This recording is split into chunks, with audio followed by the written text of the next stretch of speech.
You started it? No, we're good. We're good. Damn. All right. Do you want an intro or what? Or me intro? Well, I think I might relocate back into my room because like they got vacuums going on out here. I can't hear anything. Oh, you can't? No, not right now. Okay, well yeah. Not right now, mate. Should I intro or do you want an intro? You got it. What's up, guys? Welcome to episode number 4 of Trash Talk. I'm your host and proprietor, not really, but I'm your host. I'm not the host, but I'm here with Shawley. My name's Russ. We're gonna get into it, man. How was your weekend? It was phenomenal, man. I think. You hear that? Nah, it's just like you just pause. Is there someone next to you? Because there's someone. Oh yeah, that's why I paused for a bit. I mean, yeah, it was good. I mean, fuck it. See, like this is a good example of like what it's like to vlog and do IRL streaming and like in front of people. This is funny because the one podcast that I watched the most, they stream like this a lot, like because they have like families and shit. So like they stream in hotel rooms on vacations and stuff like that. What podcast you listen to that does that? It's like a sports betting one. Oh, that one that be on like when I pull up sometimes? Yeah. Okay. Yeah. I watch it like twice a day. They broadcast and stream every day, twice a day. So they all have families and shit. So it's kind of common. But for me, I didn't want to break if we're sticking to Monday, Wednesday, Friday, I was gonna make it happen by any means, you know. No, man, I really appreciate that, man. We know you're fucking your money up out there and probably probably in Louisiana, right? Yeah, I'm in Lake Charles, Louisiana, man. This is where gambling addicts like me to have that itch. This is where we go, man. 2 hours. It's so random. What's up? What are you doing in fucking Louisiana gambling? That's where you can gamble. I know, but it's like Monday. Like, what are you doing in Louisiana? That happens when you're addicted, bro. Just find any time to break free and, you know, get that itch, get that fix, you know? You drunk? Don't lie. It's cool if you drunk. I swear I'm okay. Bro, you've been acting funny, bro. I don't drink, bro. I haven't drank alcohol since I went to Mexico and, you know, I had like 1 or 2 drinks and I fucking hated the way it made me feel. I don't need alcohol anymore in my system, bro. I feel like I'm already like a very odd, energetic, like, you know, type of person, you know, so. Why don't you don't drink? Because, I mean, would you say you had a problem before? I don't know. When I tell this story to a lot of people, they kind of give me like a different, like, I guess, answer or perspective. For me, I mean, you can ask Vic. I would drink Monday through Friday. I would drink like a glass or 2 glasses of wine every night. And then on the weekend, I would drink like heavy. I don't know. Is that considered alcoholism? I mean, I feel like, I don't know the exact definition, but I feel like alcoholism is like, it's destroying your life. And it's like an addiction that you can't kick, like no matter what you do. So that's why I was like, because I know, you know how some fitness people be like, yeah, I stopped drinking alcohol and it saved my life. And I'm like, how deep were you in it though? Are you just saying that? Like, I was just curious to know like how, because we only see each other like on certain occasions now. So when I see you, it's not like you just can't stop drinking. Nah, I mean, I think it definitely affected my life because, I mean, I wasn't able to think as clear as I am now. I wasn't able to like, it demotivated me. The one thing that it did, the most important thing that it did, was that stopping really changed like my physique and like the way I looked and honestly, the way I thought, you know? Yeah. I feel alcohol does a lot more negative than good. I don't think there's any good that comes from alcohol, man. I really don't. That's why even on this trip where I'm here right now, like Shawley's in the hallway of a hotel bar.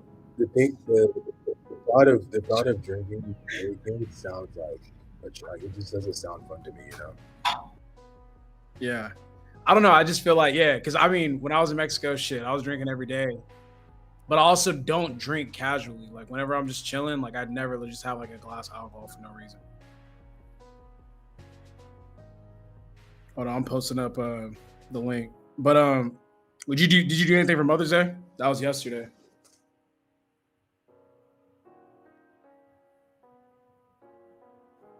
This is when Shawley like logs out into his life or into his brain. Oh shit. Oh, I'm trying to post the link. Oh no, you're good. I was trying to post it too. I mean, nah, I think Saturday we had a C4 event, and then after that, Oh yeah. that was pretty chill. How was the event? I know we talked about it briefly on the phone, but it looked like the Naka shit was popping off. Yeah, I think it was good, man. We had like, I would say like 200 people in our line trying to get shirts. I guess we kind of underestimated the show out because of we haven't done an event, a run club or anything like that in like months. So to see, we came prepared with 100 shirts. I think 100 shirts ran out within like the first 30 minutes, and then after that, it was like, we had like 100 extra people in the line that wanted shirts, and we couldn't provide it. So, kind of took that information, wrote it down, and we're gonna take it into the next event that we're doing here at the end of June. That event's gonna be fun. I'm really excited for that. But yeah, it was cool. It seemed turned up. Like when I looked at the video, I was like, I like how there's more black people. Like there's a lot of black people, which wasn't really present before. Yeah, there was a good amount of brothers and sisters for sure. A really good amount of brothers and sisters. It was cool. I mean, I can't really say anything negative about it. It was good. Yeah. I think, yeah, I think there's obviously some things that I would improve, but for us, I think Anaka, we were built so strong. We were built so strongly on like community events and like our community that like when we do events like this, it kind of reminds you what our bread and butter is. What about like I guess what our bread and butter is, which is like community building. Being one of those few brands that has like that community feel to it, and like I said, we take this information, move into the next event, and kill it there too. Yeah. That's dope, man. I mean, shit. I just can't. I couldn't pull up at that time. I was like watching UFC fights, keeping up with the playoff games that are happening and shit like that. So I was just once you sent me the text from afar, I was like, all right, dope, successful event. That's all I need to know. That's true. The next day, immediately, what'd you do for Mother's Day? I sent my mom like a big bouquet of flowers, like really big. I had my dad's birthday party that we did on Friday. So like at that point, I was like, man, it's kind of hard to go like back to back. So what I'm gonna do is because it's impossible to book anything. Like I didn't plan well enough. So like once we got to the day of Mother's Day, I was like, man, I can't book anything last minute because everything is booked up. So I just sent her a bouquet of flowers, and I think I'm gonna take her out to eat this upcoming weekend. But I've been making it a point to spend a lot more time with my family now. So yeah, basically I didn't do shit. That's like a long message or a long way of saying I didn't really do too much. What about you're on me right now? But what about you? For me, it was just hold on. For me, it was just okay. This is much better. Wow, Jesus Christ. No, I came out here, man. Lake Charles, and vibed and gambled and stayed an extra day just to get my mind right for the week. But other than that, it's a vibey chill weekend. There's a lot of stuff that happened in like the world, I feel like, in the last like 72 hours. So like I'm excited to get into like, the topics that you wrote down. By the way, you're really good at writing topics down, by the way. I mean, I just be on the internet, so it's just like whatever I'm seeing, I'm just like, fuck it. But over the weekend, the Thunder tied the series 2-2. What are your feelings on that? I have my thoughts about it, but yeah, the Thunder tied the series 2-2. It's weird because Jokic and Shai are not playing well right now. Like they're both not really hooping. Mm-hmm. I'm still waiting to see, like, are we going to get regular season Shai, or is it still going to be kind of a struggle for him to get going? Because he's not as efficient as he normally is, and I feel like he's not getting those foul calls like he normally gets from the regular season. But his team around him has been, stepping up and making plays, so I think that's what's good. But I think when it comes to that particular series, man, I I don't think too much into that series. I know the Thunder are going to win in 6. Only reason I say that is They're because gonna win out from this point on. yeah, I think that series is over. Okay. Because I just feel like Jokic, I think they're finally tiring him down and wearing him out, and outside of him. What's so funny, bro? It's funny.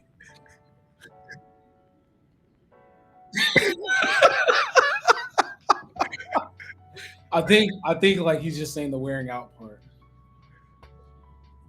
What do you mean? Like getting worn out, I guess. Yeah, child mind. But yeah, you could tell that he's tired, man. I saw something that said that he's played, I think they said 14 games in the last 2 weeks or something like that, because of like how stretched out their series have been, like the first series and the second series, and like how quick of a turnaround they've had. And then another thing is, the Thunder have been able to rest, and like you said, Shai and Nicole are having tough series, but I really think that the strong suit that the Thunder have is that they have a very deep bench. Like even watching the Thunder play the last game, man, like Shai can have a bad game, but if Jalen Williams is, performing, they're gonna win, So it's like, I don't know. I just feel like it's hard to beat a team like that. I still have the Thunder winning the entire NBA Finals, honestly. Okay. Yeah. The East is not looking too promising. Like, there's not too many teams in the East where I'm just like, yeah, they have a strength. Like, I thought it was the Celtics, but their inability to like play smart basketball at times like really concerns me, especially with how good the teams are now on the West side. Yeah. They have a very dated style of basketball. Like it's, like I said, we've talked about it multiple times. It's very equivalent to the Rockets of 2016. But like that style of basketball doesn't work, because if you have a game or 1 or 2 off games where you're not making the 45 to 63s you're taking per game, you could lose, especially if you've forgotten how to attack the basket. So yeah, I don't think that style of basketball doesn't really scare me. I'll take a Thunder team that is explosive from inside and outside over any other team in the NBA right now. So yeah, and since we mentioned the Celtics, I mean, we could jump straight into that conversation. The Knicks have the opportunity to go up 3-0 at home in New York, and they dropped it to the Celtics. What do you think about that game? I knew that series was going to eventually autocorrect. I want the Knicks to win, don't get me wrong, but like I think tonight I'm going to watch it for like shits and giggles, but I think the Celtics are a better team. You think I think we just got I don't know, man. It's not a toss-up, but it's just like it really depends on what the Celtics decide to do. If they come out shooting threes and shit, it's gonna be a throw-up. It's gonna be like a pick-me. Exactly. We'll see. Like I think like what I usually do is I watch like the first, and then maybe I'll get on my phone or do something else. Then I'll tune back in for like the third to see if there's any adjustments made, and then like from there we can kind of tell what's gonna happen. But yeah.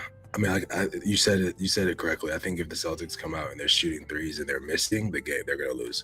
If they come out and shoot threes and they're winning, then they're going to win. You kind of saw the last game. Last game, they came out shooting threes and they were hitting them, and they took a huge lead. They come out missing, they're going to lose. Yeah, Roberto asks, is this a Mazzulla problem? Nah, I think he's a good coach. Yeah, I always wonder, like, if you're sitting in the huddle, like, whose issue is it? Is it like the coach? But because I feel like the coach should call a timeout. It's like, yo, we're not fucking hitting these threes. Let's call some sets and let's get into it. But I just feel like at a certain point, like, you got to be a leader on the team. Like, if you're a Jason Tatum or a Jaylen Brown, you got to say, like, yo, stop chucking that shit. Like, let me feed it to me in the post right here. Let me work. Yeah, pause. Hey, Vic. Vic, is there music playing? You know what I was thinking about? As you were talking, imagine if we had the Ether instrumental playing the entire podcast. It would just sound like we were freestyling. We'd get blocked. Oh, really? Yeah. Or like we'll just get copyrighted. Probably. Imagine how tough that would be if we had the Ether for a whole podcast. Is kind of cool. I feel like my head would explode if a nigga was like doing fucking Ether beat for the whole thing. But yeah, nah. Think it's a problem though? Nah, I don't. I mean, because I feel like Ime would have been like, "Hey, man, we gotta chill." Like, I can't. Yeah, I think. I don't know. Vic, you're like distracting me. Let's keep it on the chat. Yeah, please. I don't think it's a Missoula problem. I think it's. I mean, yeah, it is a Missoula problem. I'm sorry, Vic. Please just calm down, man. I'm trying to like stay focused, please. God. So I don't know if y'all can see, but like Vic is like, I think they only see like the chat and us talking, but Vic is like moving all this shit, and it's like, yeah, it's like messing up my train of thought. Be very distracting. Okay, so back to the Missoula question. Yes, it is. It is his problem because he's the coach. He's the leader of the team. So if he's going out there instructing them to shoot 63 pointers per game, it's definitely going to fall back on him. Another thing that we have to relate this back to is that when the Rockets were shooting 63s per game, who was their coach? Yeah, D'Antoni. Mike D'Antoni, and that was his style of basketball back then, right? And they fired him eventually for it because they knew that the Rockets were going to win like that. So, like, I mean, I don't think that Missoula is a coach that can't adjust and like get back to, you know, more traditional style of basketball. However, I don't know. I think the Celtics have lived in this 3-point shooting facade for like the last 2 years. It's gonna take some readjustment over the summer to like switch back. People were saying that, oh, they should switch back to driving and stuff like that. I don't think if you have a 50 to 60 win season, you can't just adjust back to like a traditional style of basketball. You have to take that off season to readjust back to that. Yeah, Raul said the Knicks are up 2-0, but the Celtics are a better team. That's kind of I agree with that sentiment. They're just not playing smart, but we'll see. I think who do you have tonight? You got Celtics, right? Yeah, I think Celtics is gonna win, man. Like I said, I think that series has already auto corrected itself. Okay. I think the Knicks winning the first 2 games was good for the NBA and its ratings. But hey, I would love to see the Knicks win tonight. I just don't see how it happens. Like, yeah, okay, I do see how it happens. If the Celtics come out and they're missing a bunch of threes, then yeah, it won't happen. I want the Knicks to win just because I love the fucking I'm gonna say Knicks tonight, and I want to see like the videos of the New Yorkers going fucking crazy outside of Madison Square. Those videos are hilarious as hell, man. When we've never really seen New York be like a really, really good team. We've only seen it like once, that 1 year with Melo. Yeah, and that was like first round exit, right? Yeah, but like I want to see them like have a deep playoff run where they're just like talking shit. The fans are going crazy. I've never seen this fuck. I mean, I've enjoyed them being up 2-0, 2-1. Like I feel like it's been cool to, even the guy that I follow, like, you know, he's a huge Knicks fan. A lot of the cappers that I follow, they're huge Knicks fans, and it's been cool to see them be excited for once. I mean, you know that their excitement is going to be taken away like candy stolen from a kid eventually, but you know, for the time being, it's like, you know, oh, it's so cute to see you happy for your Knicks team. Like, definitely going to get pummeled eventually, but we'll see.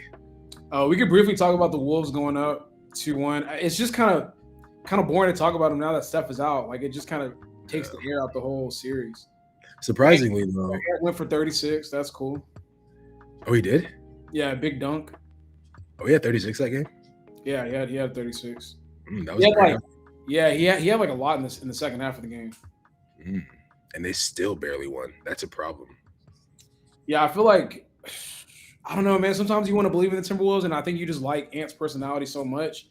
But sometimes, like, they just don't. I don't know. They don't play well sometimes.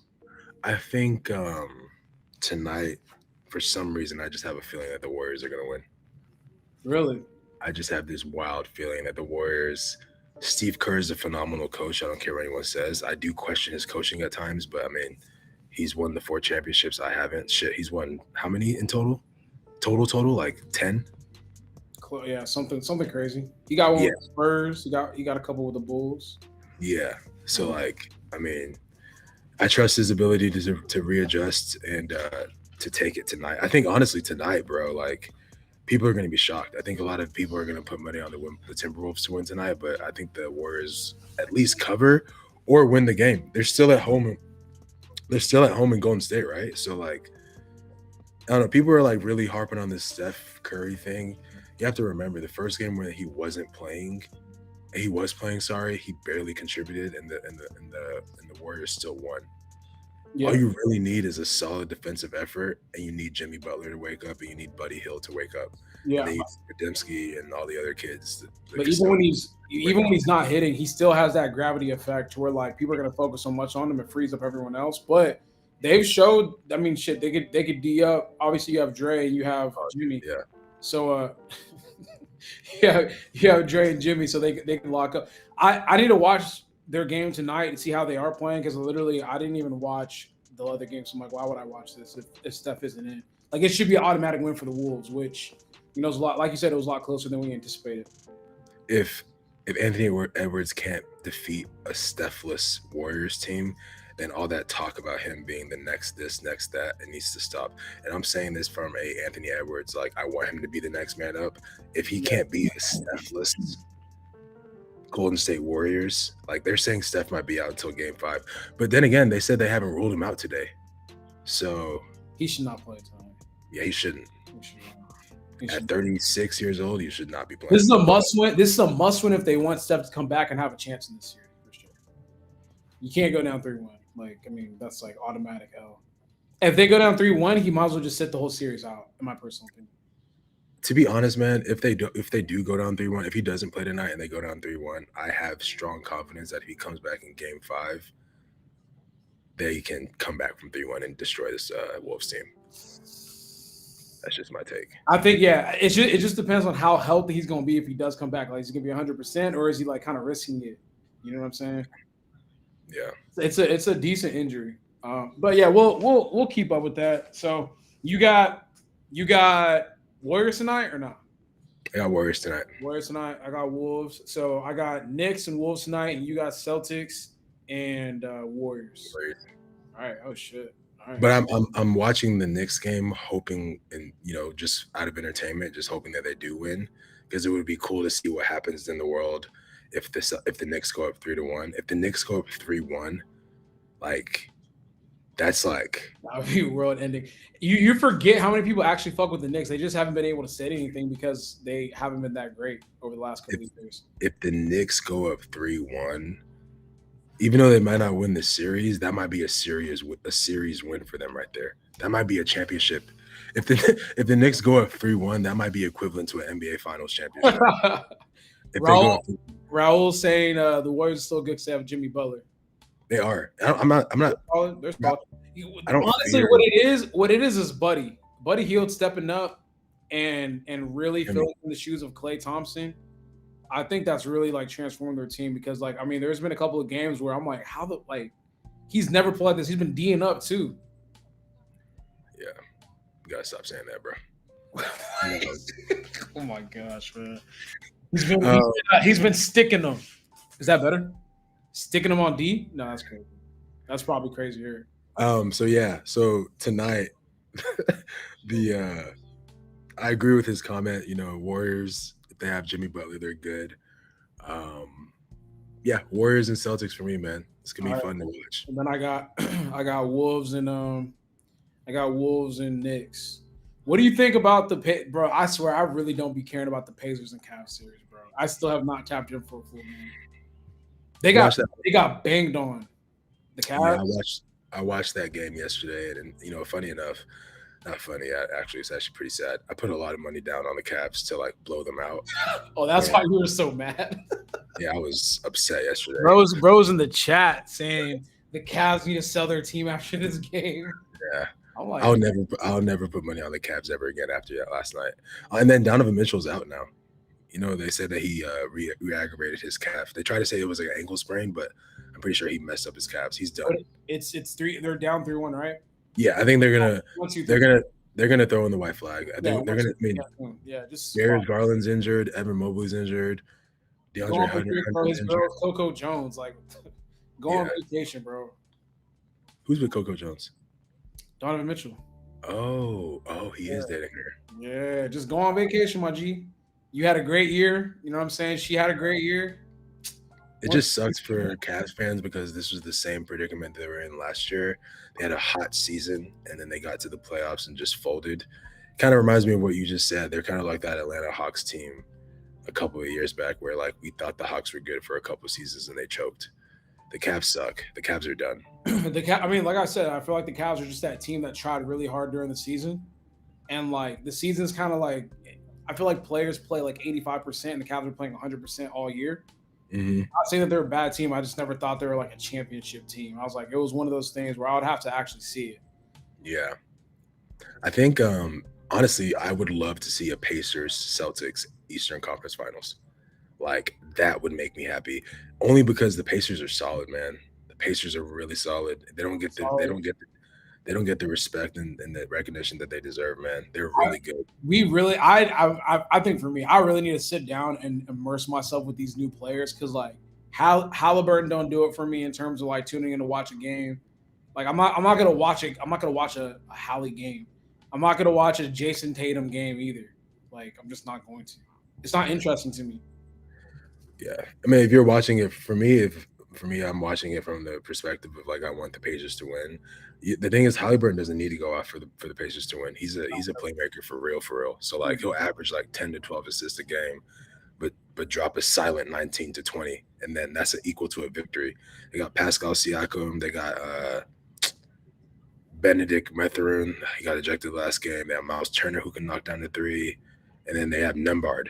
Nembhard is like my new favorite player, the little light skin with the braids. Yeah. Like, and TJ McConnell. Like the Pacers are solid. I think they are going to make the Eastern Conference Finals, and once they make it, they're going to get the recognition that they deserve. And they honestly might make the NBA Finals this year. That's my wild take. The Pacers, yeah. But we'll see. I don't want to talk too much. I just want to see how it plays out. That finals will not be. Obi Toppin too, Roberto. You're on one. Obi Top.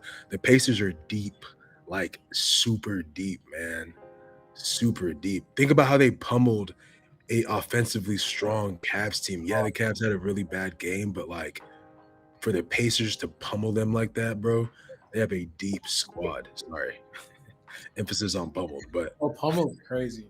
I don't know. I'm just not. I don't know. I'm just not feeling it. But I feel you. I like Pascal Siakam, so there's that. I fucked with when he was on the Raptors. They got a squad, man. And they have Thomas Bryant. They have a squad. They have a squad, man.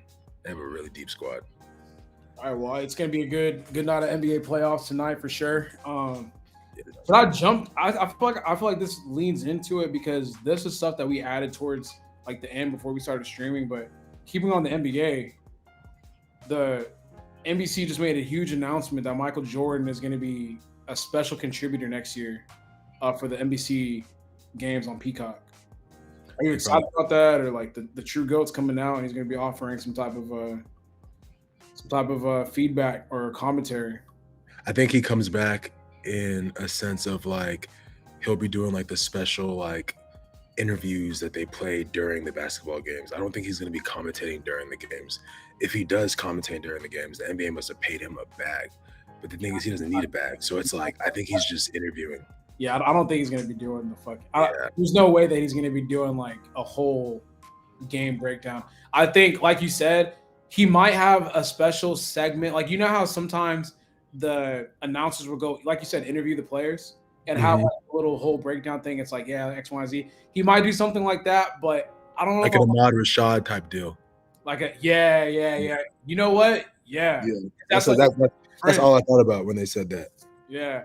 I think that's the most we're gonna get from him because I can't see him offering true commentary because he seems like the type of person that would just shit on players. Not like in a bad way, but it's like he's so great. He's gonna be like, man, this guy right here, like he needs to fucking get in the gym or some shit like that.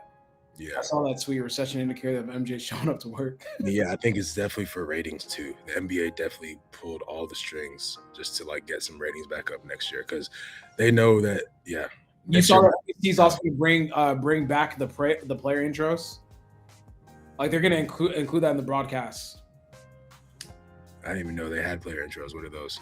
You know when you're at the game and they have the player intros, like oh, that's smart. Yeah.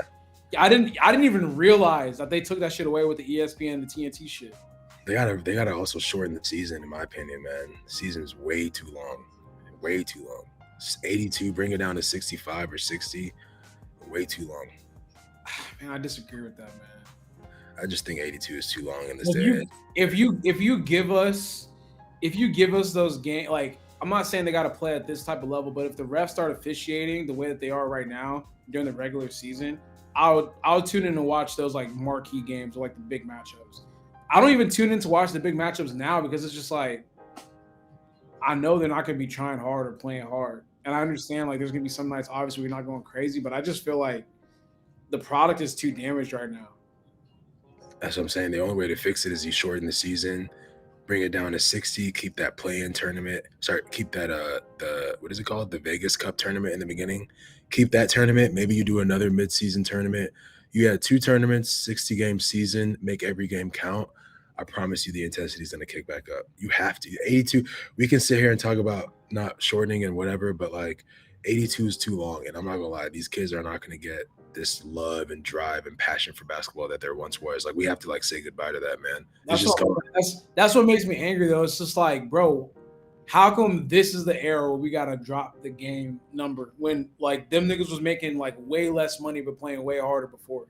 I mean, look at the era that we're in right now, man. Like iPad era, like it's hard enough to get athletes to commit to being athletes full time. Like you just gotta accept it. You know, you got to accept it. Like, never in my life would I have thought that there was going to be a Vegas tournament during the NBA season, but like, I've grown to accept it.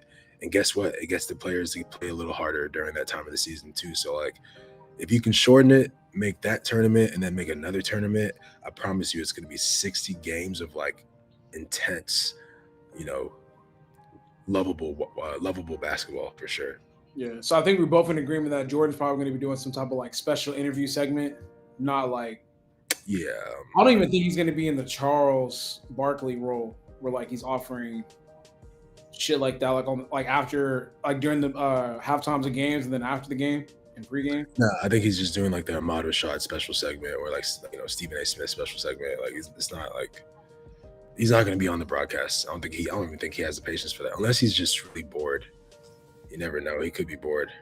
Yeah, I hope he gets them fucking cigar and alcohol eyes taken care of, bro. That he is. Oh, the jaundice. Yeah, his shit is fucked, man. Yeah, I'm sure he gets right. He's a billionaire. True.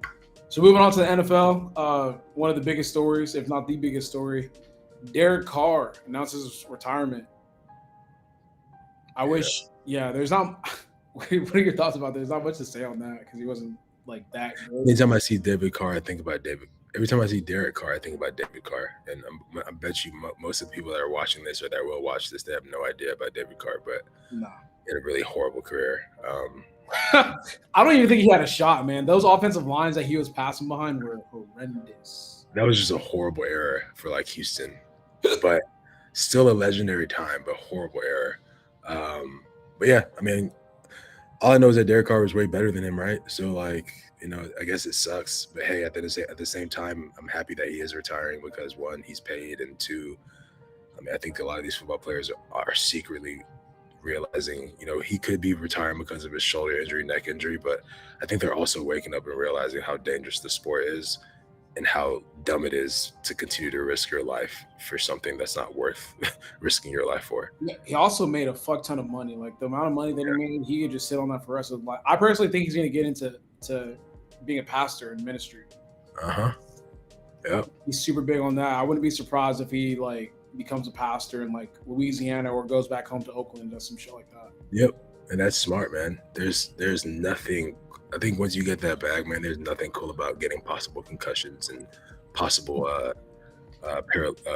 paralysis. Like there's no positive to that, man. And the organization he plays for, them fans hate him. Yeah, they do. They do not fuck with Derek Carr. Like whenever they announce his retirement, they're like, "Well, fuck, man. Thank God. But why didn't we drop SHEDEUR Sanders?" Yeah, that's tough. I mean, I think he also realized his career was like it was rapidly declining, like rapidly. Yeah, so I think it's time. Good for him though, man. I always applaud people that are able to get out before they suffer like life-ending. Did we talk about this? No, I don't think we talked about this on stream, but we had a conversation about how NFL players are retiring way earlier now. Yeah. I think it's just because, like, number one, the education and just when funny enough, I was in an Uber. My car's in the shop. I was in an Uber. What's wrong with it this time? Because you just got it out the shop. No, but remember, because when I got out the shop, the dude was like, he's like, you're definitely gonna have to bring it back soon. Like, oh, so it was like bad. Yeah, I remember I was supposed to. I mean, shit, we all friends here on the chat. I was supposed to drop almost like 12 bands on it in that one go, because there's two things I had wrong with it, and I was like, brother, I don't want to take 12 bands out of my account right now. Like, let's wait for another pay period or something like that. So. Yeah, I literally now took it back to the shop. I don't think it's gonna be that expensive this time around though, because we found the specific issue. That's like a tube that has holes in it, and the coolant just keeps shooting out. So like it doesn't hold no coolant. Hopefully, if we get that one tube replaced, it might only actually be like a couple $100 if that. So that's what I'm praying for, hoping for. I just got my it's called the Turbo O2 rings, and that's what was like causing my coolant to run out consistently. That sounds pretty fucking expensive. No, it was free though. It was under warranty. Thank God. Oh shit! Yeah. Yeah. So my car's fixed. That's why you ain't getting a new whip yet, because that's expensive. Fuck. Why would I? Like, first of all, yeah. If I got a new whip, I already know the next car I want to move on to. What is it? I don't want to say it on the stream, but it's why not? Just don't want to say it on stream. I don't know. It's expensive though. Like it's pretty expensive. Yeah, and I don't want to do that, man. Like it's expensive. It's not. Do it. Don't do it if it's expensive. No, I want that car though. Like, you know what I'm saying? Like it's like one of those things. Like when you got a certain car, like when you have a certain like standard, you can't really dip under that standard no more. The G-Wagon? Nah, hell no. I'm not. Nah. Well, you know what? Wait. Nah. I don't know. What do G-Wagons go for now? Will said say it on stream. I could see you in a Hummer. The new ones. So in a distant future, I might just cop that as a car, but not like as the main. Nah. I like the Hummer a lot. I like the new one. I saw it, man. That their new shit looks good. It looks tough. I just know that they like the I've read reviews. I almost got it. I was thinking about trading my Range in for one, but I realized that the battery power and like the time it takes to recharge the battery, it's not like a Tesla. All these EV cars that are not Teslas, you have to charge them for like 8 to 9 hours to get like 45%. Like it's something crazy like that. Like the charging time is like really bad. And then the battery life is even like worse. Like the mileage on the battery is like worse. So like those are cars you have as like a secondary vehicle. That's what I was gonna say. Like it looks cool as like a secondary car or something like that if you got the bread for it. But yeah, G-Wagons go for like what, 180 now, or like is it still 200, 250? They're high now. G-Wagons are higher now. Yeah, new ones. I mean, you can buy a used one for like. I would never. First of all, yeah, I wouldn't buy new. Yeah. Well, yeah. I mean, yeah. So yeah, they're like 150, 180. I'd say probably like 180, pushing 200. G-Wagon never really loses value like that, unless like you run it down to the fucking ground. But nah, I don't think I would do G. I think, like I said, this other car that I have in mind. But we'll see. I just don't feel like coming off that much bread right now, bro. I'm chilling. Like. I've gotten into this era where I like just seeing it kind of stack up when I'm just relaxing, and then I have like my concepts and things that I want to do, and I'd much rather chill, execute my plans, and if my plans are executed well, then I'll reward myself on that end. But I don't want to like prioritize getting a new whip, and then it's like now I have to like chill out on my plans. Does that make sense? Like. I mean, as someone who's been through a million cars, I would definitely say to you that it's not worth it. That's what I'm saying. Like, it's not. Like, I'm not trying to do that right now. It's not worth it, man. I do want to get. Oh, Roberto, you're on one right now. I love like the older, like early 2000 G-Wagons. Like, I want to get one. That's what. So I don't know if you follow this guy. His name is like Adrian. He does like content creation. He got this old school G-Wagon that looks fucking nice. I'll send it to you. It looks fucking nice, man. Yeah. Nice. Yeah. When you get older, I'll never forget the day when I went to Mercedes. So I was gonna the dream car that I wanted. It It was there, and I was gonna get 2 cars. I was gonna get a. Okay, so you just told us like it's a Mercedes, so why don't you just tell us the fucking model Yeah, name? well, I was about to get a G wagon. I was about to get this other car. And, like I was about to like spend. Yeah, I was about to spend like probably like 400, 500 right there. Yeah, I'm glad I didn't do that because like literally a couple months later, like everything just went to shit. Everything went to hell after that. I remember too because I was like, I walked in. What does his comment mean? They gotta sit him next to Isaiah Thomas. They gotta sit him next to Isaiah Thomas. Anyways, keep going. Yeah, I went to Mercedes and like the cars that I wanted were right there. And I mean it was gonna be big purchases. So I was like, I need to like think about this because my heart started racing. So I need to think about this, like I need to like think this through. And as I was walking out, the dude, there's like this football player that walked in and I looked at him and like he looked at the car, I was just looking at. I was like, he's gonna buy that like right now. Like right there, no negotiation, probably pay like 10 or 20 over sticker and just get it right then and there. And that's what he did. And then yeah, I just woke up and then I just ended up not making those purchases, which is great. Yeah, man. It's not worth it, bro. It's yeah. I don't really miss any of Cars my are cars. usually the first thing to go too. Like y'all, you and Christian like definitely did y'all car shit. And you guys have like the craziest cars. And like now, like I mean, most people I know that do that, they don't have any of them shits anymore. It was like a cool moment in time, but just like At one point, I had a Lamborghini, a Ferrari, a G-Wagon, a Raptor, all in one driveway. In one driveway, man. And I promise you, I probably drove one car the most. There was a time where like two of my cars were dying because I didn't drive them. The Lamborghini and the Ferrari, I never drove them. So like they started dying on me. And I remember one time I took the Ferrari to the dealership because I hadn't driven in so long. And I think I may have had to I don't know if I had to tow it or I had to like struggle to get to the dealership. Either way, the car was like dead. And we're talking about a $400,000 Ferrari. And, we got to the dealership and, I was like, hey, my car, I haven't driven it. So like there's probably nothing wrong. I think it just needs like a new battery or like a kickstart, whatever y'all could do to get it going again. I want to start driving it now. And, they took my car, I think for a day or two to look at it. And they came back and said that, oh, because you haven't started your battery in such a while, we're gonna have to replace your battery. I was like, cool. So like $400, right? Something. Yeah. Just a battery, whatever. When they come back to me with a quote of like $6,700, and I'm like, okay, yeah, I'm good.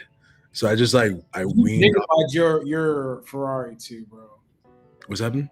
I remember you niggified the fuck out of your Ferrari. Nah, I didn't. I didn't touch it. You can't touch Ferraris. You can't. I mean, your Lambo. My bad. Your Lamb truck. Oh yeah, my Lambo was straight. I mean, my Lambo actually.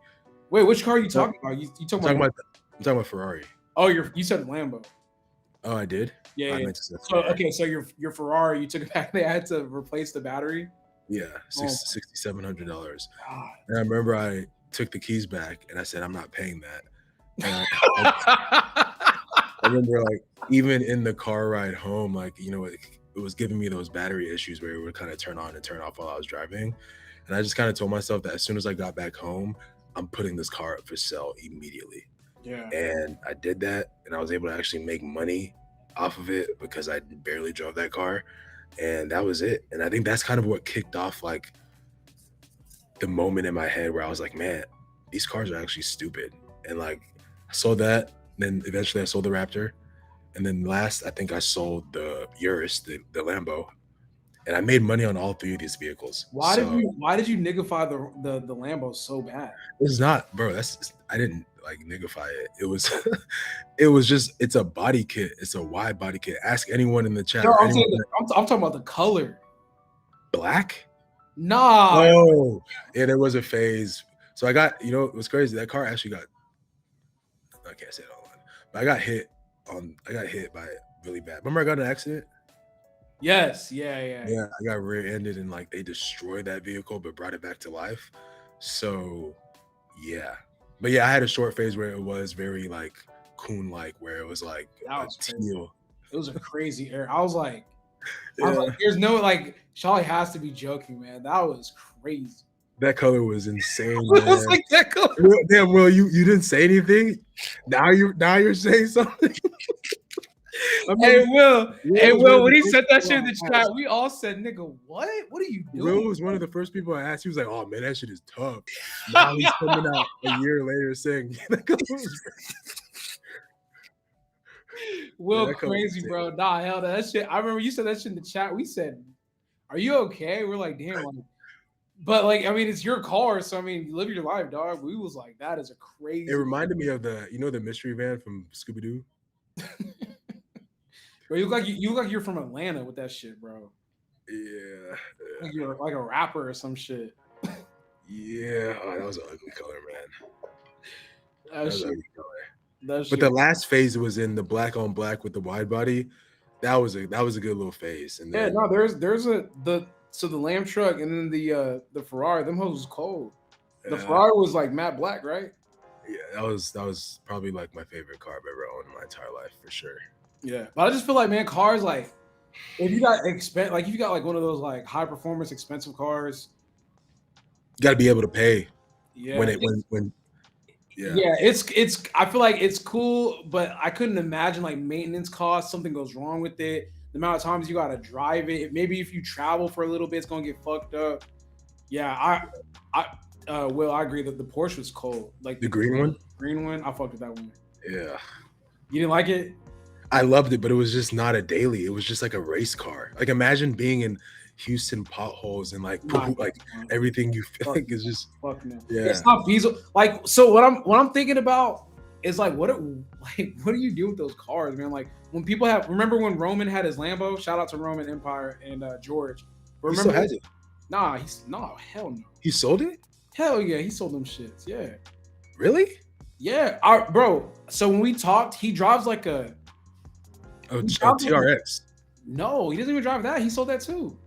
No, shut up. No, I just saw it on his. I saw it on his story. Bro, He had a Lambo and a TRX.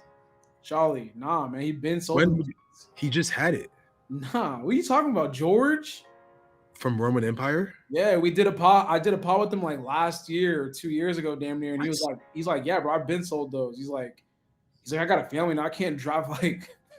Oh, he does have a kid now. Fucking Lambo, like. He has a truck. He was saying that like it's just expensive. Like he can't even drive it enough to keep it up. Like, yeah, man. he said he drives to the gym and back home. Like, how are you gonna? I think everyone goes through a phase when they start making, if you're become a millionaire or whatever, you start thinking that, oh, because I'm a millionaire, I have to buy a Lamborghini, I have to buy a Ferrari. But once you get that, the thing is with anything new, once you get that feel out of them, like for me, I'm not gonna lie to you. I remember I drove my Ferrari back from Dallas when I bought it, and I was like the happiest kid in the world, whatever.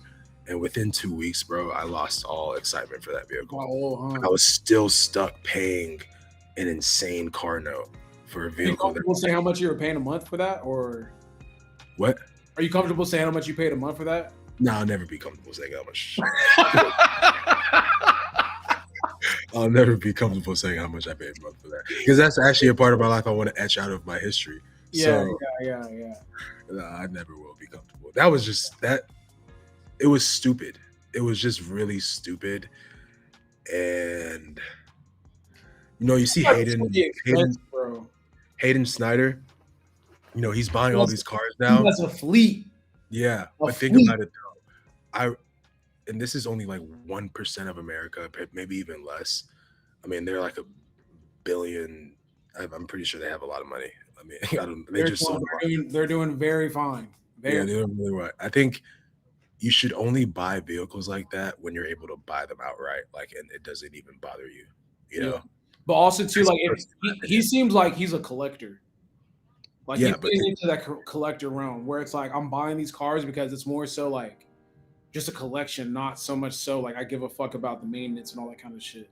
Yeah, I mean that's what I'm saying. Like when you're on Hayden's status of like eliteness, like you're a billionaire damn near. You can buy a $400,000 Ferrari and it probably doesn't do anything to your bank account. You can buy he bought a fucking Ford GT. Did you see that car he bought? Which one? The car he just recently bought. He posted on the story. It's a Ford GT, like a limited edition one. I think he paid that car is like at least $1 million, bro. Yeah, I can't keep up. I only pay attention to the old schools he be buying. Because I fuck with old schools now. Like always. Yeah, he bought like a $1 million car the other day. $1 million car. Yeah, I feel like there's gonna come a point in time where I'll have like a modern car and then definitely like an old school. Like I'm a fan of like the old school Mustangs and like the old school Chargers and shit and Challengers. Like I really fuck with those heavy. It's crazy because I have two groups of friends. You know, we have like the Haydens, the elites. Max is up there too, but Max would never do shit like that because he's different, you know. But we have the Maxes and the Haydens, and then I have another group of friends who still have supercars, but I know like their monthly car payments, and I'm just like, bro, why are you doing that to yourself, man? Yeah. But granted, you know, sometimes for me, like, you know, it was, you know, there was the money to do it, so I did it. But like, you know, when you look back on it, it's like, damn, I could have been spending that specific car payment on something else, you know, buying Bitcoin every month. Imagine if I was buying that amount in Bitcoin every month. Imagine, you know, like even like the real rich crazy people, they might have like one Porsche. Like one car. Like where it's like, well, they'll have like one luxury car where it's like, yeah, this is my baby, and then they have like their main vehicle, which like it might be like some like Escalade or some shit, something that a driver could drive them around in. Like, yeah, you know. I think Hayden for sure is more so like he has the money to do it, so I'm gonna start collecting cars. Hayden's always loved cars though, so I think he was just waiting for his time. Yeah, and now he can do it comfortably. Yeah, Vic said he's gonna go eat some food. So okay. Yeah. Well, shit, that was a good conversation about cars. But yeah, yeah, I'll see. Like if things are looking right next year, I'll probably upgrade cars. I'm also just not a car person because, you know, it should be costing a lot. But getting into getting into politics, this kind of leads into it, but getting into politics real quick. Trump. I wish Vic could change the banner.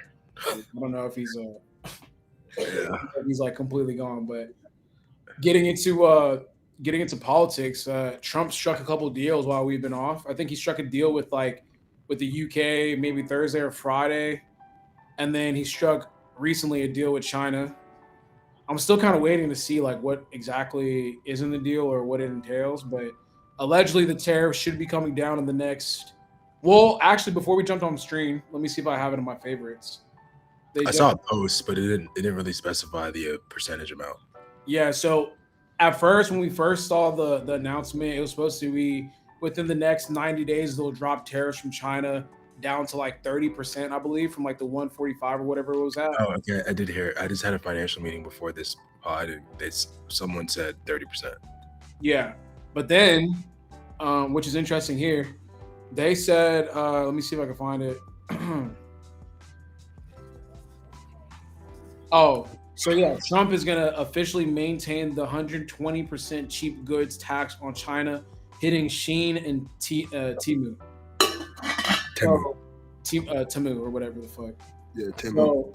So I think that means like, yeah, what the fuck does that mean? Yeah, I don't know. I think I'm more concerned with like what they tell me it's going to cost to get my goods shipped here. Like, I think there's still going to be like for shit like clothing and stuff. I think there's still going to be a decent tariff on it. Nah, I mean, no, they corrected it back down to like 30%. But I mean, no, they just announced this like an hour ago. Yeah, I know. Oh, okay. Yeah, it's around 30%. It's still up from what it was before, which was like 24%. But I mean, we all knew it was going to go up anyways. So, you know, it's whatever. Yeah, I mean, he said, like I just said, he just said 120% up on cheap goods tax. So that 30% doesn't apply to. I don't know if they're saying that 30% doesn't apply to like cheap goods, which is what like we do. So I don't fucking know, because it says that it's still hitting Shein and Temu or whatever the fuck pretty hard. But those are Chinese-owned companies. Yeah. Oh yeah, they are. Yeah, I think he's just trying to like really penalize Chinese-owned companies. I think if you're an American-based company and you're, you know, outsourcing your product from China, I don't think he's trying to kill you. You know. Yeah, I mean, shit. Like I said, I don't know what the deal was like before, and I don't know if like we got like a better deal or some shit going forward. But I just know that I don't look like I gotta outsource my shit to America. Yeah, no, I think we'll be straight. It's a slightly increased rate, but I mean, it's livable. Maybe you do a slight price increase on your products, but I mean, after that, you're fine. This was going to happen anyways, especially with the state of the economy. I think it's kind of mandatory. Um, I do hope that there's a future where things do get better, but I'm not counting on it. I don't think it will be. I think honestly, we might see another increase next year. So we'll see. Yeah, I'm curious to see. I mean, like I'm looking at the stocks and shit like that. I mean, it's very volatile, but everything's looking green. Just with the announcement of the deal with China, but we'll see over the next 90 days what goes on. I feel like we'll get updates like every fucking day. Oh, well, now this deal doesn't do shit. Oh, now this deal is the greatest deal in the world. Who knows, Yeah, no, it's gonna. Everything always finds equilibrium. I feel like now we're in a place where like people can calm down and breathe. The stock market's gonna start to level out a bit. You know, interest rates might start to level out a little bit, or I guess trend in the better direction a little bit. So I think we'll be fine. It's a lot of panic for no reason. man? Yeah. It's just what they want. So But okay, so then getting into I mean, we have some breaking news. I mean, like this came like after we put the list together, but Tory Lanez was allegedly stabbed in jail and transferred over to a hospital. Um, they've been reporting that he's been like kind of like getting into fist fights here and there and shit. So like, man? I mean, what are your thoughts on the whole Tory Lanez getting stabbed in jail situation? There's not really much to say there, but I mean, hold your head, bro. I mean, God damn. I hope everything is good. I mean, I love Tory Lanez. I think Playboy is one of my favorite albums. I guess I can recite that album from start to finish, like a phenomenal album. Yeah, I mean, from his music, the last album he just dropped, it seems as if he had a very confident foot in prison. So, you know, I hope he wasn't talking shit or walking around too cocky and something happened to him. I do think I was thinking about this when I heard this. I was like, man, this might actually either hurt or help his early release because I mean he's in there for 5 years, right? I don't know Um, what his sentence is. I think it's 5 years. So if he's in there he's in there for five. That means he can serve half, and under good behavior, he could be released. He might be able to do like early release based on like his fear of like livelihood and shit. He might just get like house arrest for a year. Oh, 10 years. Shh. Shh.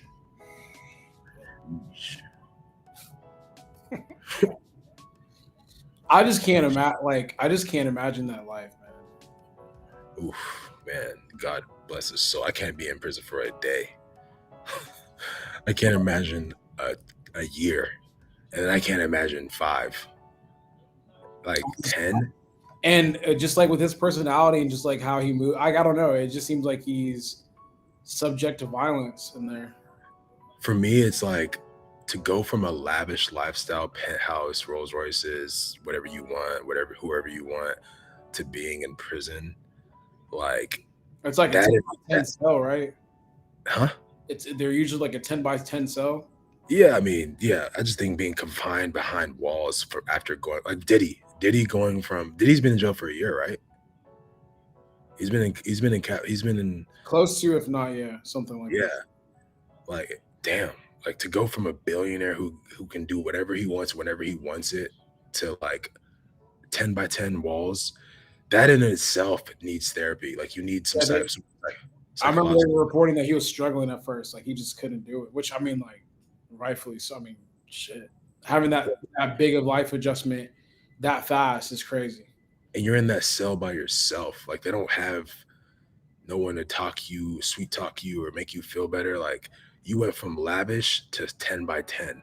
I wonder how much access you get because it seems like I'm not trying to like say it looks good in there, but like I just wonder, like, no, because I was gonna say I wonder how much access they get to like phones, video games, like all that. Because they sometimes you be seeing shit from jail, and it's like, how y'all got this? Like they be having shit that looks like pretty dope in there. Not dope, but it's just like it's jail, but they have access to things where you think that you don't have access to, that they wouldn't have access to. Aaron Hernandez was like an actual killer though. lawn. Yeah, I don't know if Aaron I Hernandez. feel like he enjoyed that. I think he enjoyed everything that came with that life. Yeah, Yeah. But I mean, Some shit, people- they be having phones in there. They be going on IG Live. They be playing video games. They be watching the game. They be. I mean, that still, I would not want to fucking be in jail though. Obviously not. yeah, I just think that, like, I can't imagine going from Diddy's life to 10 by 10. I feel like maybe by now he's adjusted to it, but I'm sure the first 2-3 months were like horrible. I bet you have some really, really dark nights where you're just like, bro, like, what is life? Oh, Props to him for sticking it through. And I don't know what happens with this case. You mentioned the other day that you thought he was gonna get released and be free. what's up, Sean Russ? Prison segment. Let's get it. All you gotta do is drive with the windows down and loud music. Did you see that? Damn, I should have said the TikTok video inside the chat. But that was a joke. That was a joke. So that was one to make sure that, like, I said that was a joke. But anyways, keep going. Driving while black? Yeah. How's that a joke? It's like real No, I'm saying like never mind. Like me wanting to go do that. Oh, yeah, you should knock on wood. Yeah. Yeah, but did you see the? I don't know. You don't use TikTok, but there's like this guy that made a video about how girls, and because I wanted to talk about this, how women dress inside the gym and how it's too revealing. Do you personally think that maybe we are being a little bit too showy at the gym, men and women? Like, do you feel like okay? So do you feel like women in gym culture right now are wearing too little clothes?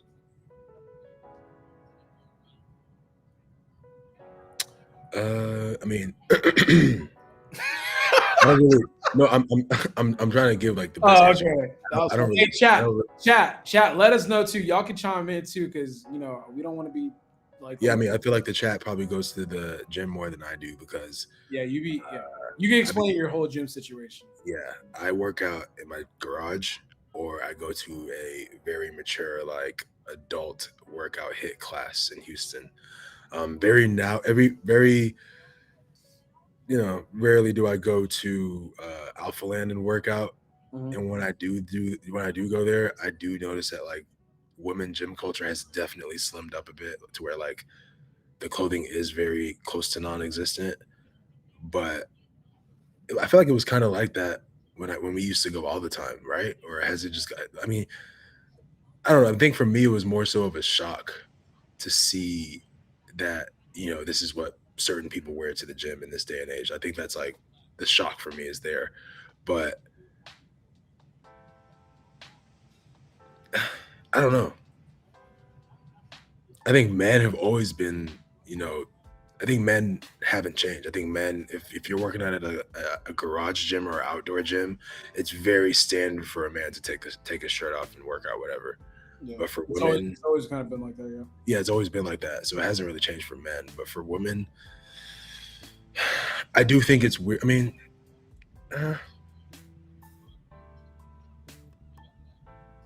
Sushant said that women can do whatever they want, but my girl specifically, I have some limits.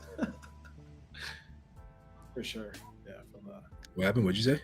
No, Sushant 30 said that women can do whatever they want, but my girl specifically, I'll have some limits. I'm with you on that, Sushant. I hope I'm saying it right. That's like how that's how I think. I feel like damn, bro. Control. Six Figure said I think it's fine because if it was a fat chick, nobody would say nothing. Yeah, no comment. But yeah, no comment. Yeah. Okay. So I think. I think if it was a fat chick, someone would say something, right? I got no comment there. I think what's interesting is that, like, for sure. I think because I still go to gyms like with people in it. I think it is definitely a little bit more revealing, but I don't really have a problem with it. I don't really care. I don't like hone in and pay attention on it, but for sure women are getting a lot more comfortable. What it is, it's like they have shorts that kind of like eat into their ass, like, so they have like cheeks hanging out. Yeah, some girls. Yeah. They have like cheeks hanging out, or they might have like really showy sports bras. But I mean, I don't. That doesn't really bother me. It doesn't really like make me think yuck, because I can't really say anything. I'd be wearing fucking booty shorts and taking my shirt off when I'm training. So I think you're like the far end of the spectrum for a male. yeah, probably. Yeah. Yeah, you are. So I think you are you're what's wrong with like. Because my shirt, I be wearing tight ass shirts and now I don't be half shirts, and you wear half shirts and booty shorts for a male. No, I don't wear half. Oh, my crop tops. Yeah. I be wearing them. Yeah, so I can't really say too much. It don't bother me. Like I'm pretty locked in with my training, and I don't really pay attention to like what women are wearing. But I think that sometimes like I guess like what scares men sometimes is what's the dude was talking about how he don't want to go to the gym and just see like ass and all that shit. Who said that? The dude I should have had the TikTok, but it was a dude on TikTok and it's gone stupid viral. Like, what are people saying in the comments? Like they do or they don't? The girls are killing him. The girls are killing him. There's some girls that are saying like, "Hey guys, like we have gotten a little bit too revealing, so we need to like, yo, chill out." What's the purpose of the revealingness though? What do you think the purpose? Because I mean, I know, yeah, it has gotten like pretty bad to where it's like very revealing in gyms. But I mean, like society has like kind of just gone that way. Like I just feel like people are half naked for free. People are naked for free on the internet. Like literally Twitter, you could go see girls like just naked promoting like OF stuff and all that kind of stuff. And I'm not saying it's bad or good. I'm just saying this is fact. And when you go to the gym, it just kind of bleeds into the gym. Like you see some of the clothes that these girls are wearing out to dinners and stuff like that. I mean, like, yeah, it's getting nuts. Like the bikinis are pretty wild too. But I mean, like I said, it doesn't bother me. I don't really care. It doesn't like I work out. So like the human body for me is just the human body. It's not that big of a deal. But we can't sit here and not say like, yeah, like I don't notice a change. It's man, shit's getting more revealing, but it is what it is. It's not that big of a deal. I'm a hoochie daddy. Like, where are we dressing? So yeah, I'm with you on that. I think it's getting outrageous. It's getting pretty insane. It is getting eye opening, but at the same time, it's like, well, who are we to like nothing we say or do is going to change that. I think society is just heading that direction. It's kind of like when the OF era started, people were so against it, and there was people that protesting and campaigns against it. But guess what? It still exists 5-6 years later, and it's still thriving. And people are still. A lot of the girls knew. A lot of the girls knew turn into girls posting like naked content on social media. It is what it is, bro. Like just close your eyes. You have your comments, but at the end of the day, if you don't want to see that content, filter it, unfollow it. If you don't want to see that at the gym, change your gym up, change your workout routine, or just get used to it. I think that's just where society's going now. I think. I don't know. It's funny because like when you talk to women like that, it's kind of like I wear it for myself to show off my gains, but I really think it's just like more of like an attention grabber. But at the same time, like if that's what they want, it's fine. Like I can't really make a comment on that, Yeah, I just look at it as like, hey, I don't want no girl that's showing all that shit in the gym. So that's her business. Live your life. Like they probably don't want my ass either. So who cares? Like. You go home and I don't even think about it. Like it's not a point of what. McCarry had a good comment. He said desensitized to it. It's shameful, but no one cares anymore. That's exactly how I feel. Literally, no one cares anymore. I'll see it and I'll be like, damn, okay. Yeah, you just move. You're just like, oh wow, that's what we're doing. All right, mm-hmm. It's funny because just RMR, the shit that we see now in the gym is what we would see on BCNet, and now it's like that is true. We're also seeing way more baddies than our ancestors could have ever dreamed of. So for sure, we get desensitized. Yeah, seeing baddies everywhere is crazy. I thought that shit just scared me. But we're seeing, I was like, bro, don't look on now. But anyways, we're also seeing way more baddies than our ancestors could ever. Okay. I mean, yeah, we're seeing a lot more baddies. Yeah, hey man, I just stay out of women's business because I feel like if we do say how we truly feel, anyways, we're gonna get tore up in the comments. So, or And just tore up in general.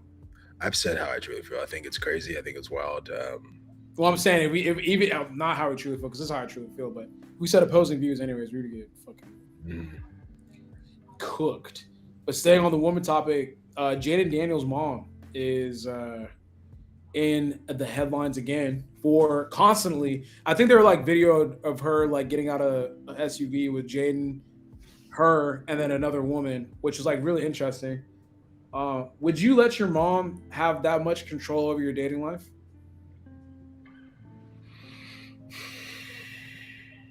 No. I don't know what's going on with that whole situation. At first, it was kind of cute, mama's got your back, but now it's gotten to a point where it's like, I saw her coming out. There was an event that happened in Miami. I don't know what all those players are doing. You know what it was? It was like a dinner. I have no idea. Special dinner. I think it was like an NFL dinner or something like that. But everyone was walking out of the sprinters with like dates and stuff like that. Obviously there was tabloids about who this person was with, and of course they got to him, and he walked out of the sprinter with his mom.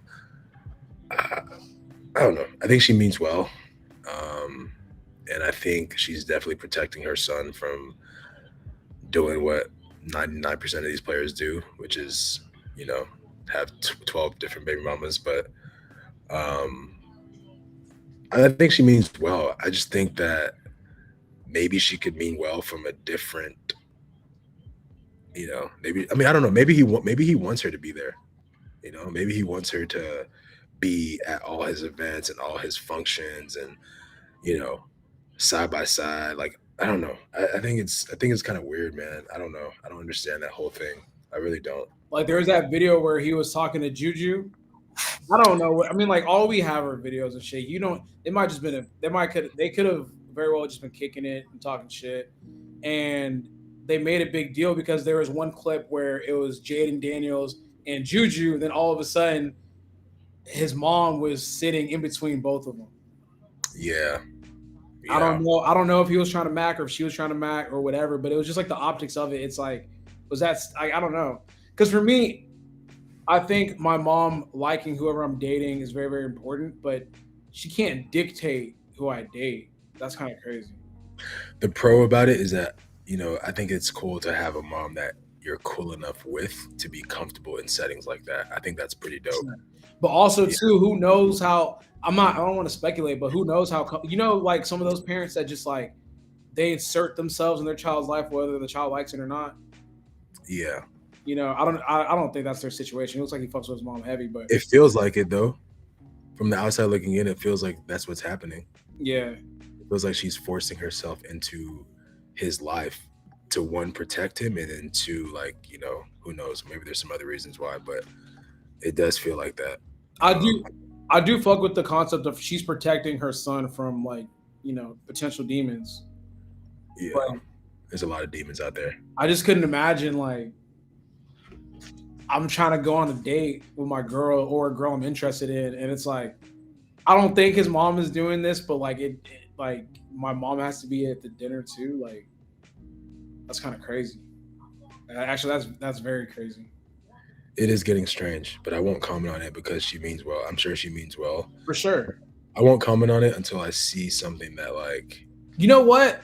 That's actually really good because I just watched the Steve McNair documentary about like his passing. I had no clue that it was potentially from a scorned ex. That he was like having not an affair because I think he was getting a divorce, but he just had a lot of girls and one of them, So I think like whenever you're in that position, I think you do need to have some type of like control over your meat because this shit could go left. It could. I seriously, as I get older, man, I'm starting to. I mean, I've always kind of thought this, but man, bro, your meat could get you fucking killed. Yeah. Or in big financial problems. It can. Yeah. Look at Tyreek Hill. He's doomed. Yeah. No amount of money can save the doom that he's in. No offense. I'm sure he's a phenomenal person. You said you're sure he's a phenomenal person? No amount of money can save the doom that he's in, bro. Having to, 12 of them. Everyone listening, control your meat. 12. Control your meat. 12. 12 what? I think that's how many he has. 12. kids? Yeah. Vic, how many kids Tyreek got? You didn't know that? 12? Yeah. I don't think it's 12, my nigga. I think The last incident he had. Yeah, it's 12, right? 13. No shit, 13. Yeah. The last incident he had, you know, his recent or his current, I guess his now past wife. Yeah. Nah, he didn't do that. That's a false report, but that's crazy. He owes more than that. 1.8. He owes way more than that. Yeah, He's gonna have to I mean, his contract. He's 200 M's up, right? There's no way he's gonna have 1.8 for 18 years. Yeah, no, it's gonna be way more than that.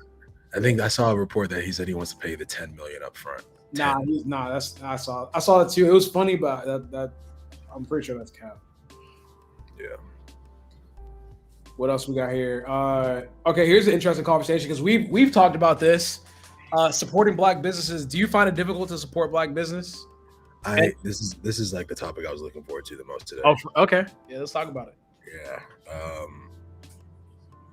I hate the logic and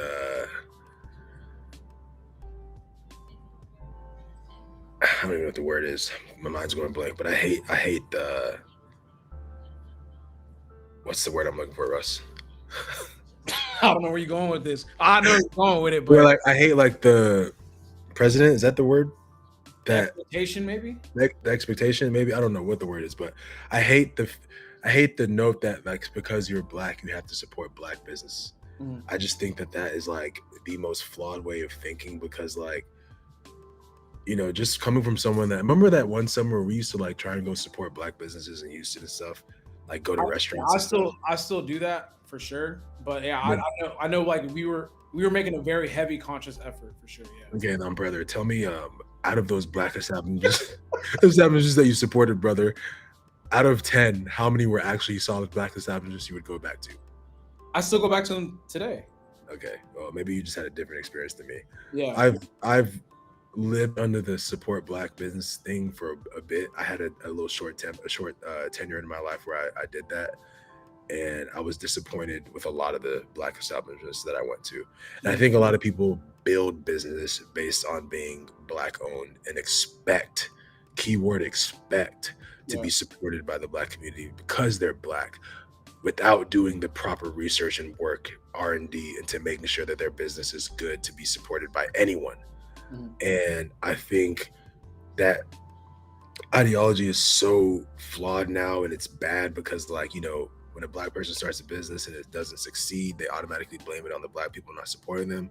And I'm like, man, have you taken a second to try your own product? Your French toast and Cajun pasta it tastes like ass, man. Like maybe it just doesn't taste good, man. Like maybe we don't want Cajun pasta and what's it called? Cajun shrimp pasta, and what's the most common one?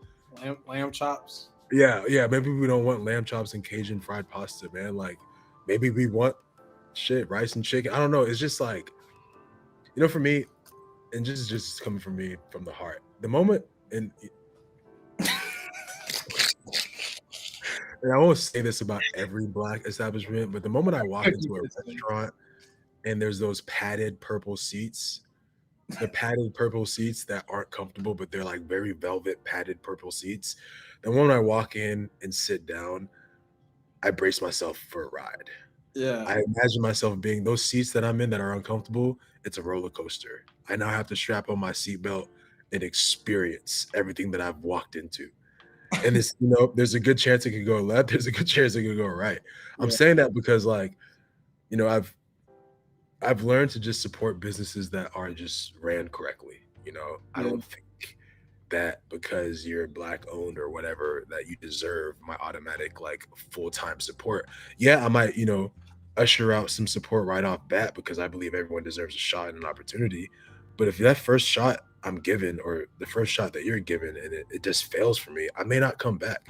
I don't expect someone to buy my product and then the first time they buy my product it comes out shit and expect them to buy it again. No, I'm willing to take the L. Yeah. If I fail the first time on my first impression, I'm willing to take the L. So like you see a lot of these shade room businesses and all these things that come out and shade room businesses. That's funny, but you see a lot of these shade room businesses. I was like, come on, nigga, what? These shade room businesses that I had to when it marinated in my mind, I was like, damn, that was pretty good. You see all these shade room businesses that pop up and they get upset when they have to close down or they're saying they start saying that they're not getting the support from the Black community. I don't know. A good example is Turkey Lake Hut, man. That was a Black business that was thoroughly supported by Black people because it was a good product. Yeah. Imagine if it wasn't a good product. So yeah, for me, I mean, going on what Shawley was saying earlier, I kind of started supporting Black business because like it wasn't like really in the forefront of my mind originally. But as we started becoming a little bit more successful, I was like, or as I started becoming a little more successful, I was like, I want to try to keep my money circulating within the Black community because we're one of the races that have our dollars leaving the community the most. So what I would do is just go to Black restaurants, a shit ton of them, and yeah, I think all restaurants. So I'll support off the strength of you Black, right? And I'll go a couple of times, right, to make sure that I'm like, all right, I'll give you the first try. Like maybe it wasn't like maybe you guys had an off day or something like that. Second time, I'm like, damn, okay. Maybe this is just like how your business is. And then I go the third time and it's like, then I'll go the third time and confirm. Why would you go back the third time though? Just to confirm for sure. I also, as I get older, I feel a lot more comfortable. The third time you have to confirm it again? Yeah, but so I feel a lot more comfortable in Black establishments than I do white establishments. If I'm being like completely honest. I remember when you invited me that other time to go to that bar or like whatever that place was. Yeah. I looked at like one video and I was like, I like feeling welcomed when I go somewhere or just like a normal person when I go somewhere. And like, I know maybe we don't have like a lot of, it seems like we have like Black people and culture people watching the stream. Sometimes like whenever I go to these like white places, I feel like I'm getting stared at and I don't feel as accepted. It just feels like weird tension. I'd much rather go to like a place where I know it's like us, where like I'm not gonna get like fucking weird stares or whatever, just like weird odd looks, and I feel more invited, like I feel welcomed. So that's why I'll keep going back. So I'd much rather go and have like maybe like not the greatest experience than go to a place and feel uncomfortable and whatever. I'm not saying this is like every single time I go to a white establishment. I'm just saying like sometimes this is how I feel. But no, there's great Black owned places. So I'll say this. Do you think that sometimes you're creating that narrative in your head? No. Because I know how to like differentiate between the two. I know sometimes like I do look like a fucking like anime character in real life. So like sometimes I know the stares between like, oh, this is like a big guy versus like, why is there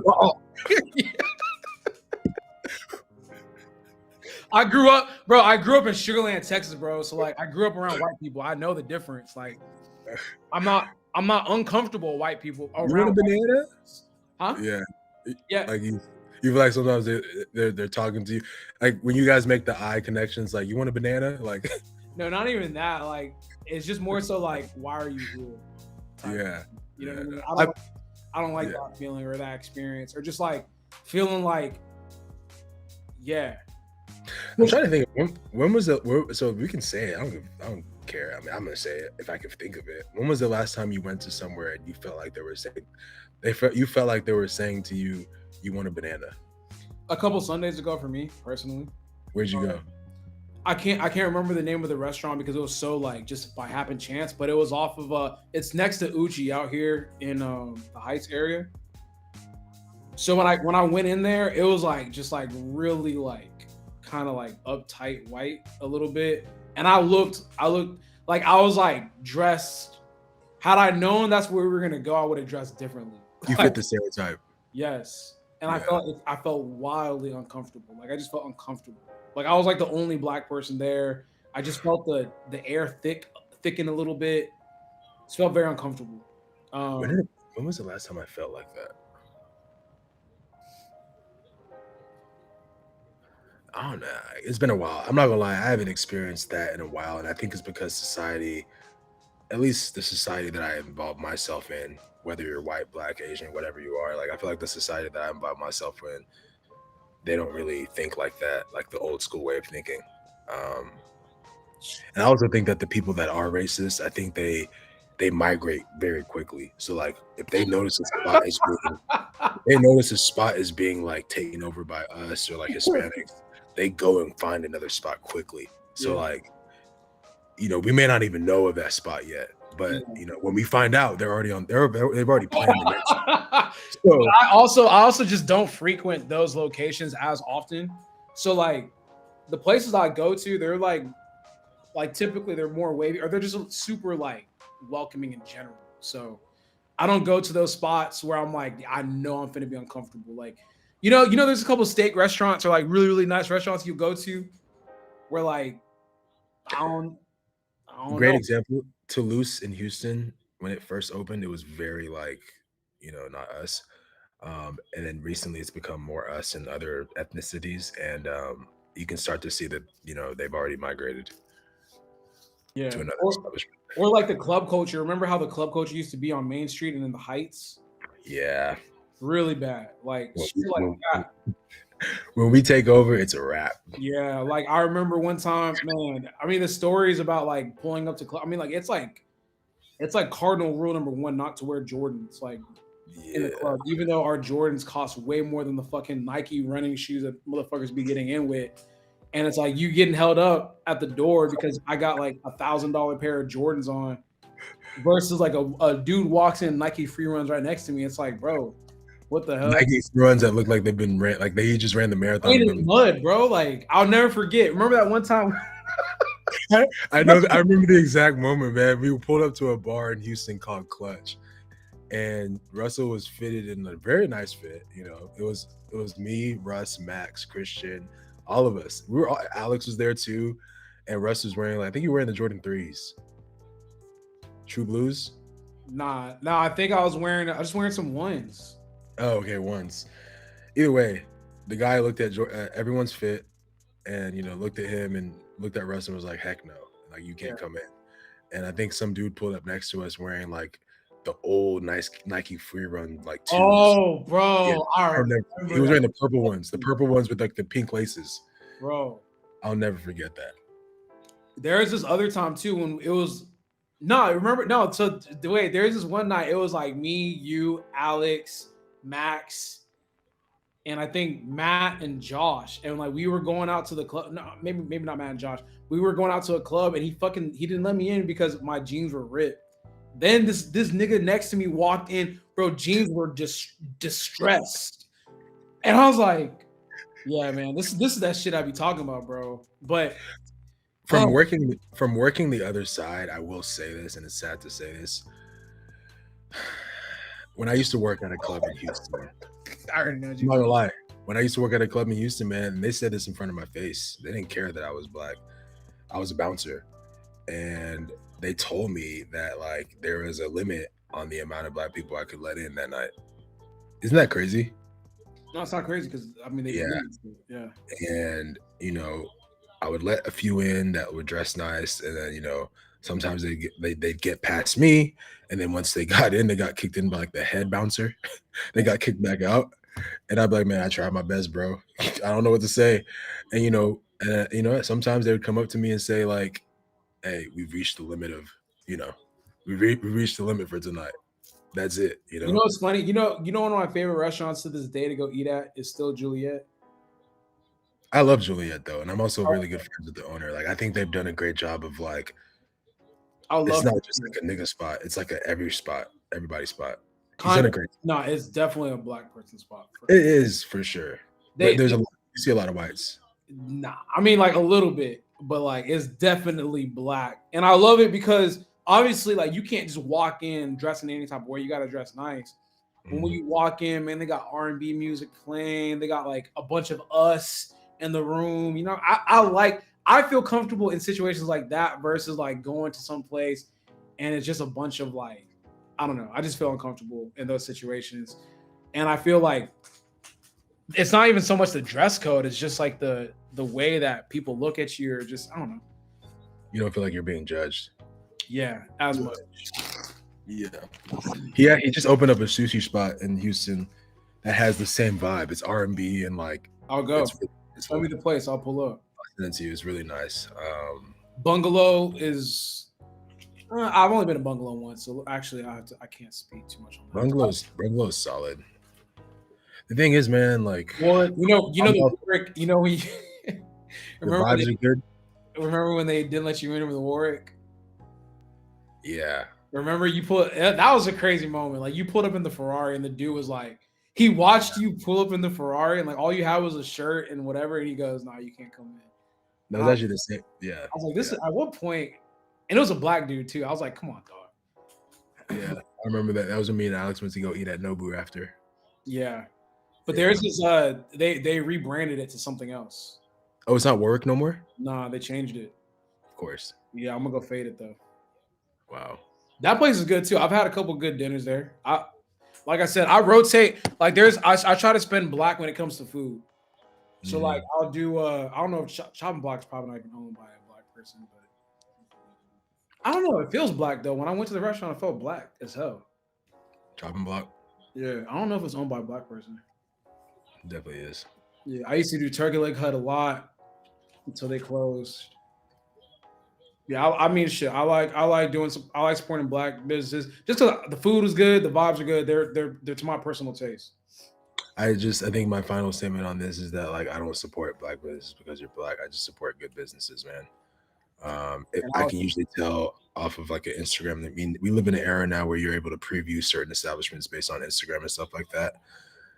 I definitely will judge a book by its cover when it comes to particular situations like that. And that will, either defer me or, keep me. Bro, remember that one time we went to brunch? Remember that one time we went to brunch in the city? That's what you call it. Bad so funny. Bro, I was having a blast. Me and the person I was with, we were having a blast. And you and Alex were like, where the fuck did you ask us to go to brunch at? Like, this is insane. That shit was funny as fuck. Those aren't good. I mean, bro, you can't tell me that was good food. That was great. I was lit though. So it was great food. We were having a blast. Before y'all pulled up, they were playing good music and shit. Yeah, it was a little tense at first when we pulled up because like people were looking kind of crazy. I ain't gonna lie.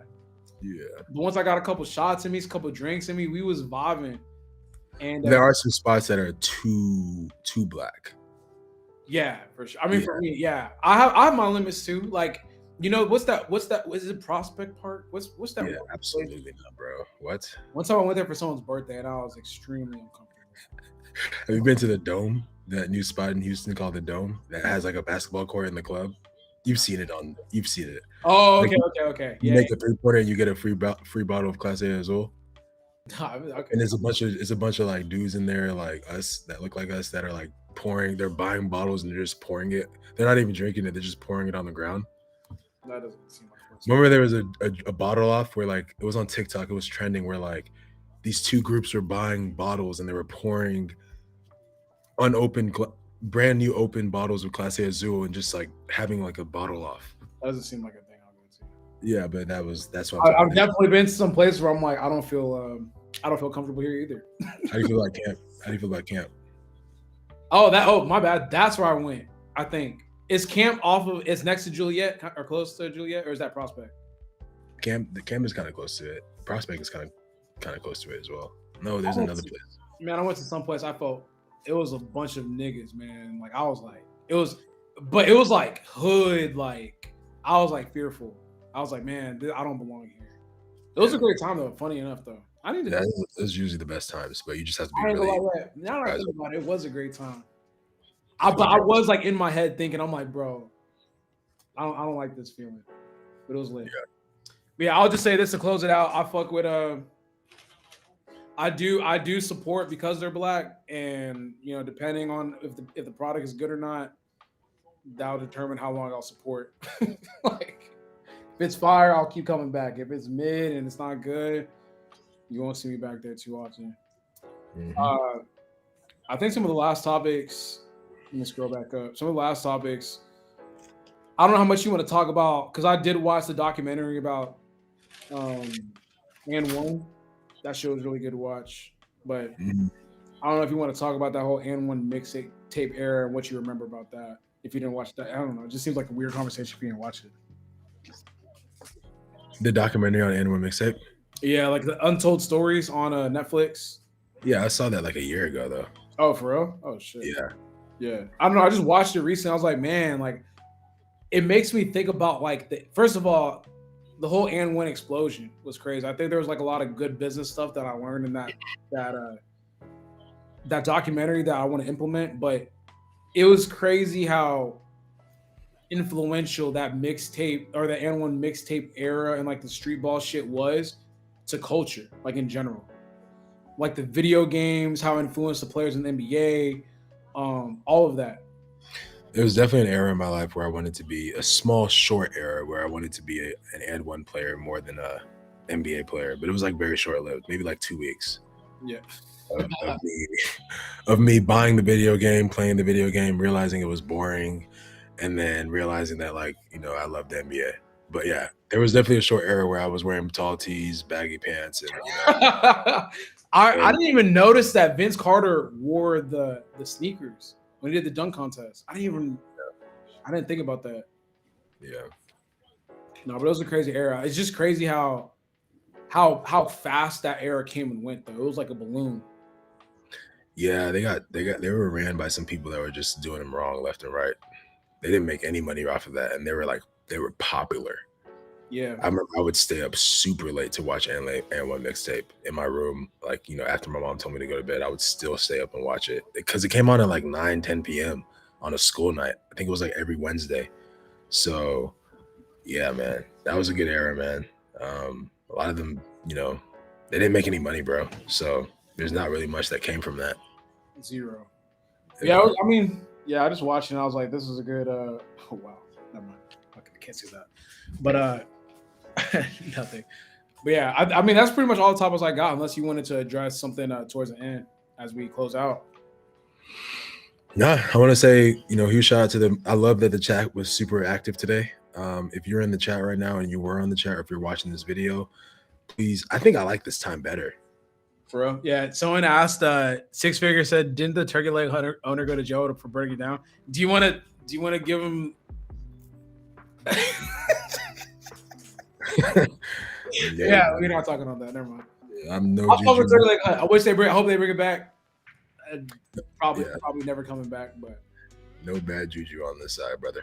I wish that whole family well, man. I don't know what happened. I don't know. I used to eat at Turkey Leg Hut every motherfucking Thursday. Swamp potato. Fuck we talking about? Swamp potato. Give me my lactate. They were probably the only people that did like the whole black Cajun pasta thing correctly. Everything from there was fine. I just wouldn't eat there. Everything was picked up. Yeah. Seemed like at any moment. Never mind. Yeah.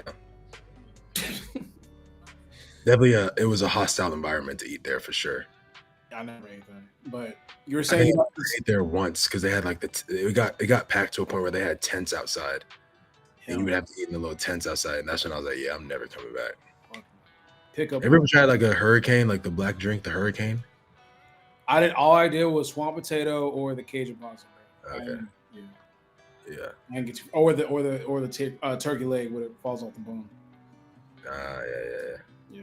But yeah, no, like I was saying, man, if you're in the chat today, huge thanks for stopping by. I personally like this time better. I don't know if Russell agrees or not, but this time was fire. I loved it. And damn, Vic, why are you trying to end the stream right now, man? Oh, Jesus. No, don't end it. God damn. Yeah. Still talking. But yeah, no, thank y'all for tuning in. We're gonna be consistent every Monday, Wednesday, Friday. Come back, tell your friends about it, subscribe, share the channel. Me and Russ are working on an intro that we're going to post on our Instagrams. We're trying to make this thing a little bit more official. If you want to follow the Instagram, it's already up. I'll probably post it to my story soon. Trash Talk Show, trash with 3 H's, and then Talk Show. So go ahead and go follow that. We have content coming soon. This is going to be a real deal. This isn't no temporary thing. So yeah, I don't know if you have anything else, Russ. I'm about to start gambling. No, I'm about to just tap into this, tap into the playoffs. Appreciate y'all tapping in. Like I said, I've said this before. Like, the more active y'all are in the chat, the more fun it is for us and the better it is for y'all too, because we like to interact with you guys. And obviously we're going to be working on getting that intro up so we could have like a big old family up in here. But appreciate y'all tapping in. This is good. We'll be back. Episode 4 complete. We'll be back for 5 on Wednesday. See ya.